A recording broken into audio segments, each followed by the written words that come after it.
Hello મિત્રો, આજે આપણે જાણીશું ઈ સમાજ કલ્યાણ દ્વારા જે માનવ કલ્યાણ યોજનાના ફોર્મ ચાલુ થઈ ગયા છે તેના વિશે. તો સૌપ્રથમ આપણે કોઈપણ એક બ્રાઉઝરની અંદર ઈ કુટીર કરીને તેની વેબસાઇટ ઓપન કરી લેવાની રહેશે. એમાં આપણે અહીંયા માનવ કલ્યાણ યોજના દેખાશે. તેની અંદર કયા કયા ડોક્યુમેન્ટ છે, કયા લાભાર્થી અને મળવાપાત્ર છે તેના વિશે આપણે જાણીશું. તો અહીંયા તમને યોજનાનું નામ દેખાશે, માનવ કલ્યાણ યોજના. યોજનાનો પાત્રતા ઉંમર વર્ષ 18થી 60 વર્ષના જે લોકો છે તે ભરી શકશે આ ફોર્મ. ગ્રામ્ય વિસ્તારના લાભાર્થીઓ જિલ્લા વિકાસ ગરીબી રેખાની યાદીમાં સમાવેશ હોય તેવા ફરજિયાત 0થી 16નો સ્કોર ધરાવતા લાભાર્થીઓ આવકના દાખલો રજૂ કરવાનો રહેતો નથી. જે લોકો BPL પરમિટ ધરાવે છે, 0થી 16ની અંદર સ્કોર હોય છે, તેને આવકનો દાખલો રજૂ કરવાની જરૂર નથી. અરજદારના કુટુંબની વાર્ષિક આવક 6 લાખ સુધી હોવી જોઈએ તે અંગેના તાલુકા મામલતદાર અથવા નગરપાલિકા ચીફ ઓફિસર અથવા મહાનગરોમાં મહાનગરપાલિકાના અધિકૃત અધિકારીઓ આવકનો દાખલો રજૂ કરવાનો રહેશે. આમાંથી કોઈ પણ એકનો આવકનો દાખલો રજૂ કરવાનો રહેશે. આ અરજી કઈ વેબસાઇટ ઉપર થશે તે અહીંયા લખેલું છે. આ અરજી તમારે ekutir.gujarat.gov.in ઉપર ઓનલાઈન થશે 1/7/2024ના ઠરાવ અનુસાર. આપના ગ્રામ પંચાયતમાં VC દ્વારા પણ આ અરજી કરી આપવામાં આવશે. આપે ઓનલાઈન અરજી કરતી વખતે જરૂરી ડોક્યુમેન્ટ ઓનલાઈન જ અપલોડ કરવાના રહેશે. તમામ ડોક્યુમેન્ટ ઓનલાઈન અપલોડ કરવાના રહેશે. આપે અરજી કરતી વખતે ઈ શ્રમ કાર્ડના નંબર ડોક્યુમેન્ટ અપલોડ કરવાનું રહેશે. ઈ શ્રમ કાર્ડ પણ જરૂરી છે. આપે પોર્ટલ પર જાતિ પસંદ કરવાની રહેશે, એટલે અહીંયા તમારે જાતિનો દાખલો પણ અપલોડ કરવાનો રહેશે. અહીંયા તમને બેઝિક જે ડોક્યુમેન્ટ છે તેના વિશે સમજાવ્યું છે.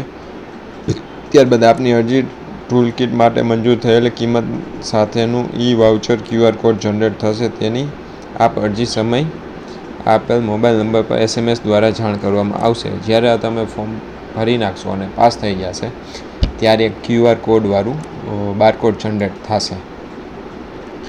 આપનું ઈ-વાઉચર આપે સાચવીને રાખવાનું રહેશે. જે ઈ-વાઉચર આવે છે QR કોડવાળું તે તમારે સાચવીને રાખવાનું રહેશે. OTP ત્યારબાદ તમારે ડીલર પાસે જવાનું રહેશે. કોઈ પણ ડીલર પાસે વ્યક્તિએ આપનું સ્કેનર કરાવવાનું રહેશે. જે તમે QR કોડ આપો છો તે કોઈપણ ડીલર પાસે જશો એટલે સ્કેન કરી અને તમને ટૂલ કિટ આપી દેશે. કોઈપણ એક ડીલર પાસેથી તમે ગુજરાતના લઈ શકો છો. આ બંને તેના હેલ્પલાઇન નંબર આપેલા છે. અને ટૂલ કિટનું નામ અહીંયા ટોટલ 10 ટૂલ કિટ છે. જેમાં છે દૂધ દહીં વેચનાર, ભરતકામ કરનાર, બ્યુટી પાર્લર કરનાર, પાપડ બનાવટ, વાહન સીવિંગ અને રિપેરિંગ, પ્લમ્બર, સેન્ડિંગ કામ કરનાર, ઇલેક્ટ્રિક એપ્લાયન્સિંગ રિપેરિંગ કરનાર, અથાણા બનાવટ અને પંચર કિટ. અને અહીંયા તમારે આ સેલ્ફ ડિક્લેરેશનનું એક ફોર્મ પણ ભરવાનું રહેશે. અહીંયા તમારું નામ આવશે, અહીંયા ગામનું નામ આવશે, અહીંયા તાલુકો આવશે, અહીંયા જિલ્લો આવશે, અહીંયા ઉંમર આવશે. એકરાર કરું છું કે હું ખાલી જગ્યા વર્ષ અને મહિનાથી સાધન ઓજારો પર કામગીરી કરું છું. હું માની લ્યો કે અત્યારે દાખલા તરીકે 10 વર્ષથી અને 5 મહિનાથી આ સાધન ઓજારો પર કામગીરી કરું છું. આટલું ભરી અહીંયા સ્થળ તમે તમારું અને અહીંયા અરજદારની સહી અને અહીંયા તારીખ લખી અને આને પણ અપલોડ કરવાનું રહેશે. બરોબર છે. અહીંયા તમામ આ એક વખત વાંચી લેવાનું રહેશે. હજી અરજી ચાલુ થઈને આજ બીજો જ દિવસ થયો છે. આજે 18/6/2024 તારીખ છે.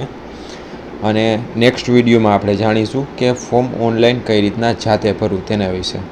તો ડોક્યુમેન્ટની વાત કરી લઈએ તો આપણે એમાં તમારે કયા કયા ડોક્યુમેન્ટ જોશે તમે લખી પણ શકો છો તે હું તમને જણાવી દઉં. ઈમેલ આઈડી જોશે, મોબાઈલ નંબર જોશે, પાસપોર્ટ સાઇઝનો ફોટો જોશે, આવકનો દાખલો જોશે, જાતિનો દાખલો જોશે, ઈ શ્રમ કાર્ડ જોશે, ઉંમરનો પુરાવો જેમ કે LC છે, જન્મનો દાખલો છે અને આધાર કાર્ડ જોશે. આટલા તમામ ડોક્યુમેન્ટ હશે તો તમે ઓનલાઈન જાતે પણ આ ફોર્મને ફિલઅપ કરી શકો છો. જે ડોક્યુમેન્ટ હું તમામ ડિસ્ક્રિપ્શનમાં લખીને આપી દઈશ. અવાનવા જ વિડીયો જોવા માટે અમારી ચેનલને લાઇક શેર અને સબસ્ક્રાઈબ કરો. વિડીયો સારો લાગ્યો હોય તો કોમેન્ટ કરી અને જરૂર જણાવજો.